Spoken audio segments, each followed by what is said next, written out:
देहरादून में paper leak के खिलाफ छात्रों के प्रदर्शन का वीडियो एमपी के पूर्व मुख्यमंत्री दिग्विजय सिंह ने सोशल मीडिया पर पोस्ट किया है, जिसके बाद मध्य प्रदेश में सियासी तनाव बढ़ गया है। बीजेपी विधायक रामेश्वर शर्मा ने दिग्विजय सिंह और राहुल गांधी पर कड़े आरोप लगाते हुए कहा कि दोनों देश को अस्थिर करने की कोशिश कर रहे हैं और उनके पोस्ट भड़काऊ हैं। उन्होंने मामले की न्यायालय से जांच की भी मांग की है। मामले में कांग्रेस ने पलटवार कर कहा कि बीजेपी की नैतिकता सवालों के घेरे में है।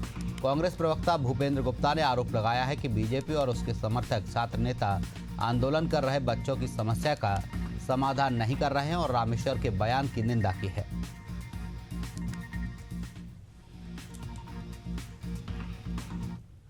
देखिए, दिग्विजय सिंह जी और राहुल गांधी जी सत्ता के लोभ के कारण इतने पगला गए हैं कि वो बापू के हिंदुस्तान को जलाने पर उतारू हो गए हैं।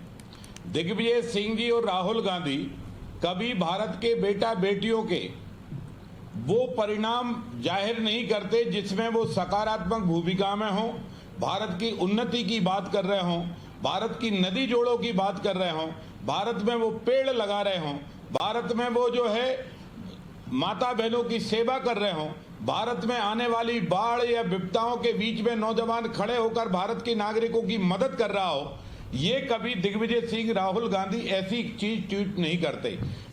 ये जवाब जो है वो अपने आप से क्यों नहीं पूछते?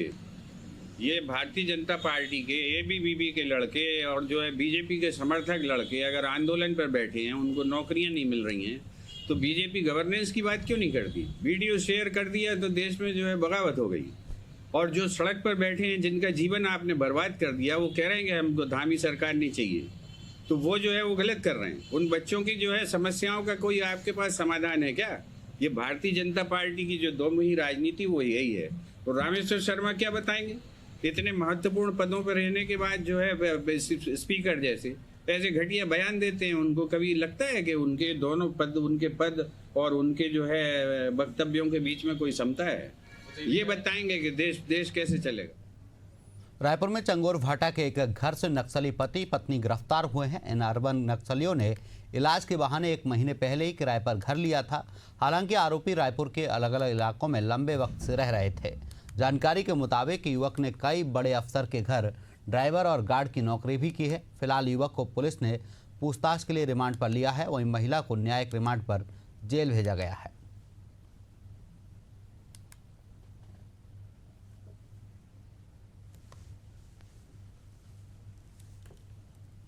रायपुर के डीडी नगर थाना के अंतर्गत चंगोरा भाटा में 2 अर्बन नक्सली पति पत्नी रमेश और कमला को एटीएस और पुलिस की संयुक्त टीम ने गिरफ्तार किया है।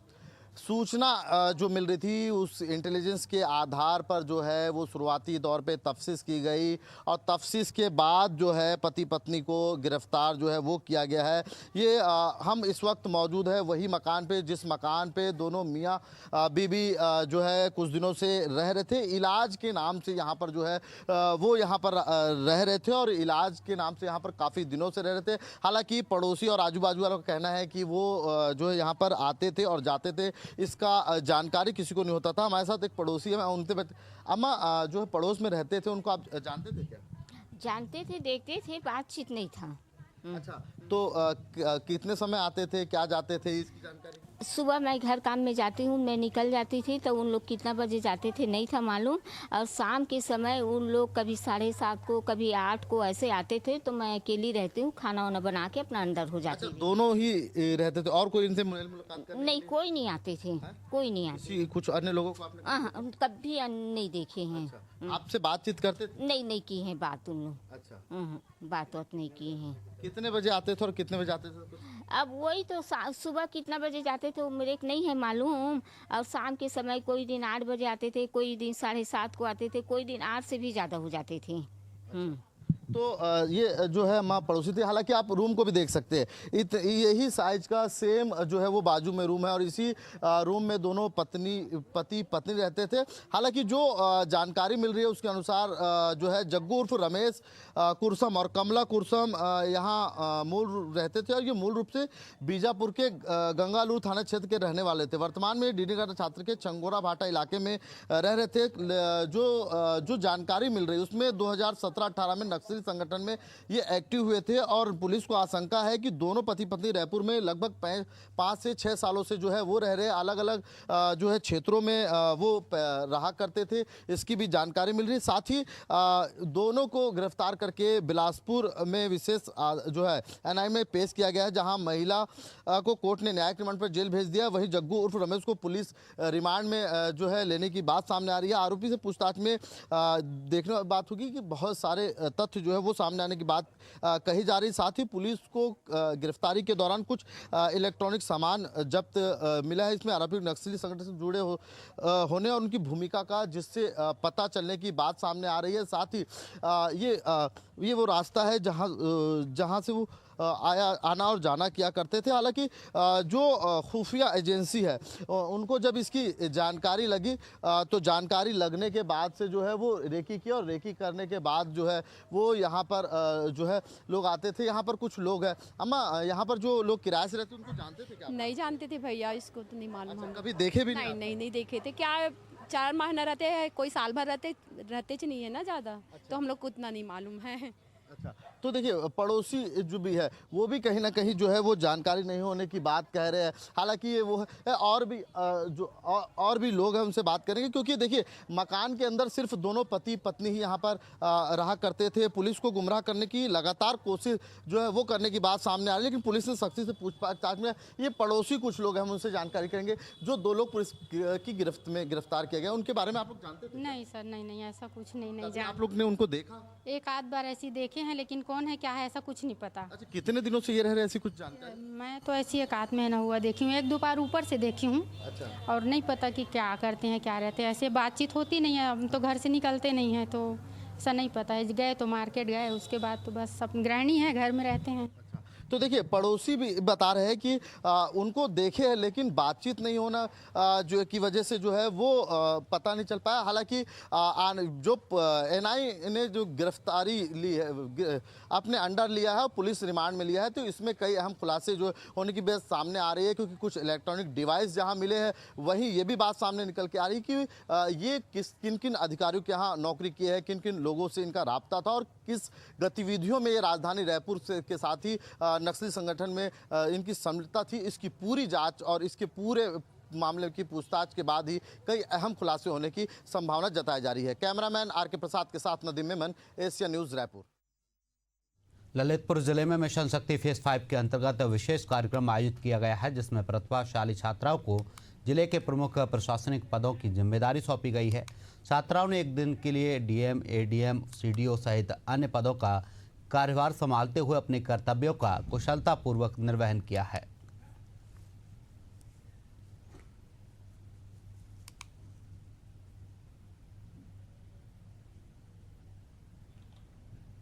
मिशन शक्ति फेज 5 के अंतर्गत सारी जितनी भी हमारी नारी शक्ति है, पर्टिकुलरली जो हमारे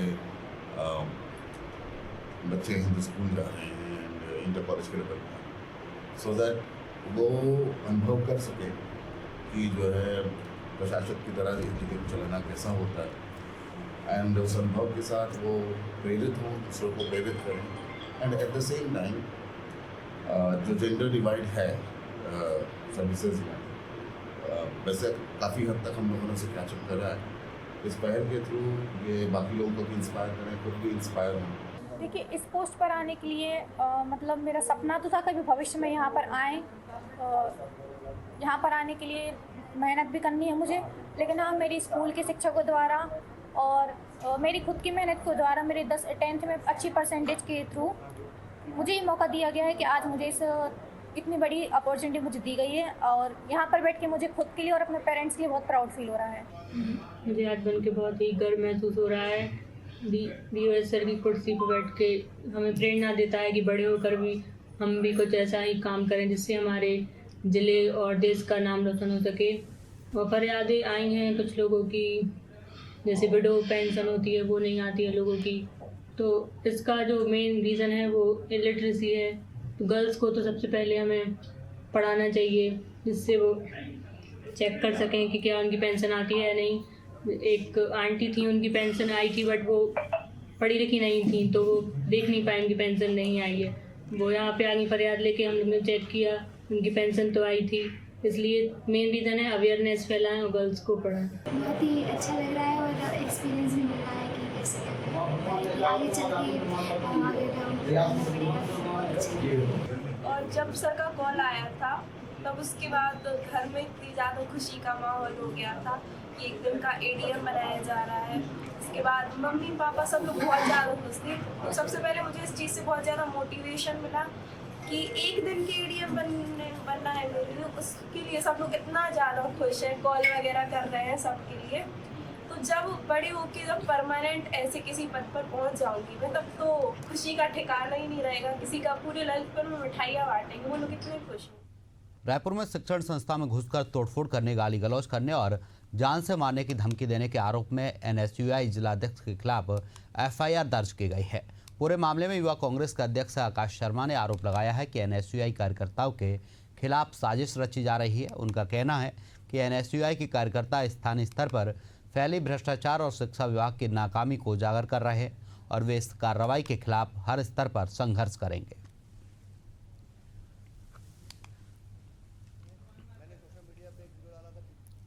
ये अलग से एक अलग व्यवस्था भारतीय जनता पार्टी की सरकार में चालू हुई कि पहले भ्रष्टाचार करो, भरू तरह से उनके अधिकारी भ्रष्टाचार करते हैं। एजुकेशन शिक्षा की बजारीकरण चल रही है, डिग्री बांटी जा रही है, लेकिन उसका कोई विरोध करता है तो उसके ऊपर फर्जी गंभीर धाराओं में एफआईआर दर्ज कर दो। यही कुछ दिन पूर्व हमारे युवा कांग्रेस के प्रदेश में भावेश शुक्ला और जिला अध्यक्ष प्रशांत गोस्वामी के रूप में ये लोग एक भ्रष्टाचार के मामले को उजागर करने गए थे, लेकिन बड़ी गंभीर धाराओं में ये लोग निकल गए। दूसरी ओर एक छत्तीसगढ़ की हमारी बहन जो है भारतीय जनता युवा मोर्चा के प्रदेश अध्यक्ष पर आरोप लगाती है, उस पर कोई पुलिस जो है जू नहीं लगती है, कोई बात जांच भी नहीं होती है, लेकिन हमारे लोगों पर गंभीर धारा होता है, ये बर्दाश्त नहीं किया जाएगा। भ्रष्टाचार के खिलाफ युवा कांग्रेस के जो लोग और ताकत से बुलंद करेंगे, हमारे साथियों पर एफआईआर होगा तो हम सड़क पर लड़ाई जो स्तर में लड़ना पड़े हम लड़ेंगे। नवरात्रि का पर्व भक्ति, आस्था और शक्ति का प्रतीक है। नवरात्रि में कन्या पूजन और कन्या भोज का विशेष महत्व होता है। मान्यता है कि 9 छोटी कन्याओं में मां दुर्गा के 9 रूपों का वास होता है। रायपुर के एक दुर्गा पंडाल ने इस परंपरा को अनोखे अंदाज में पेश किया है। हमारे संवाददाता ने मौके का जायजा लिया है।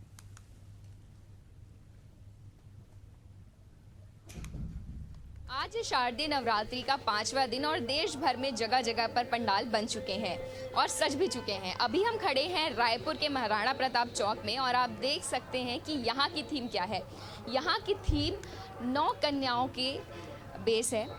नवरात्रि की सबसे पवित्र परंपराओं में से एक है कन्या पूजन और कन्या भोज। मान्यता है कि माँ दुर्गा के 9 रूपों को 9 छोटी कन्याओं में विद्यमान होती हैं, इसलिए 9 कन्याओं को बैठाकर पूजा किया जाता है। और यह भी माना जाता है कि नवरात्रि का जो फल है वो तभी प्राप्त होता है जब नवरात्रि के आखिरी दिन हम 9 कन्याओं को बैठाकर 9 जो माताएं होती हैं उनके रूप में उनकी पूजा करते हैं, उनको भोजन कराते हैं और उनको प्रसन्न करते हैं।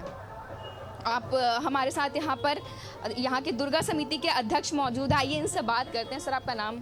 आलोक राजपूत है। आप क्या यहाँ का जो थीम है ये इसका वो कैसे आया कि इस थीम पे बनाना है आप? मैम, हम लोग 3 साल से देख रहे थे कि कुछ अलग करना चाहते थे, तो हम लोग 3-4 महीने पहले देखे कि एक नेट से निकाल के कि माता का 9 कन्या वाला रूप से बैठाया जाए। तो हम 3 महीने पहले माता का ऑर्डर दिए थे, अभनपुर ब्रिजहर है वहाँ से मूर्ति की बनाए।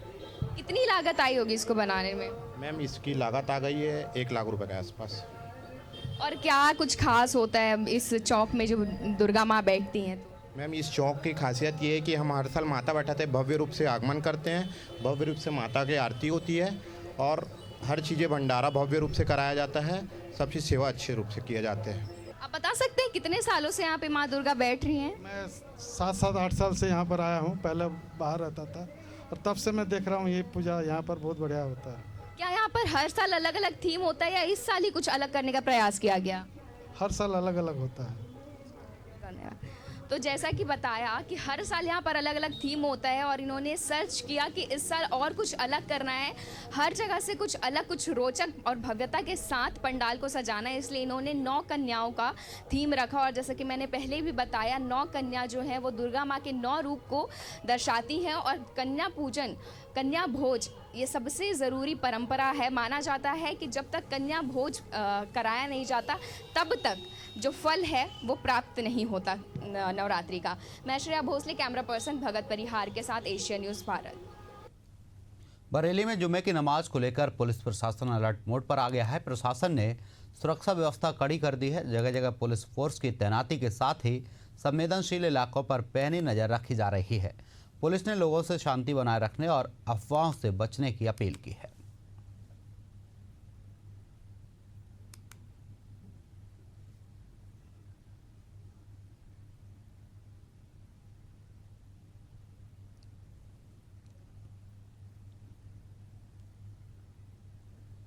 बिलासपुर में गरबा आयोजन के दौरान भारी अव्यवस्था देखने को मिली है। शहर के विभिन्न स्थानों पर आयोजित गरबा कार्यक्रमों में भारी भीड़ जमा हो गई, जिससे आयोजक समितियों के लिए भीड़ नियंत्रित करना मुश्किल हो गया है। पास लेने के बाद भी कई लोग एंट्री न मिल पाने पर नाराज हो उठे, जिससे विवाद की स्थिति उत्पन्न हुई। बिगड़ती स्थिति को देखते हुए पुलिस को हस्तक्षेप करना पड़ा। पुलिसकर्मियों और कुछ युवाओं के बीच झड़प भी हुई, लेकिन पुलिस ने काबू पाते हुए हालात को नियंत्रित किया।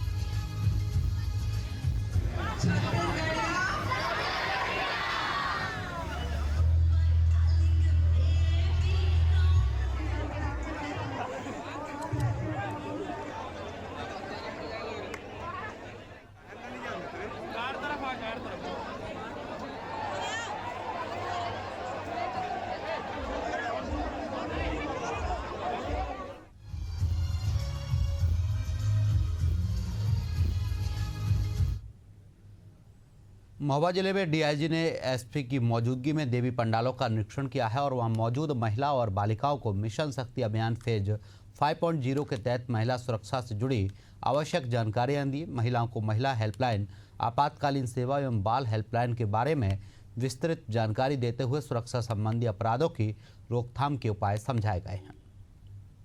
मिशन शक्ति फेज 5 के अंतर्गत आज महोबा जनपद में मेरे द्वारा मिशन शक्ति केंद्र प्रभारी और सभी पुलिसकर्मियों का निर्देशित भी किया गया है और साथ ही साथ मिशन शक्ति केंद्र का निरीक्षण भी किया गया। और अभी मेरे द्वारा जो दुर्गा शक्ति का लेकर जो पंडाल में महिलाएं जितने लोग आए थे जो पूजा के समय में, उन्हीं लोगों को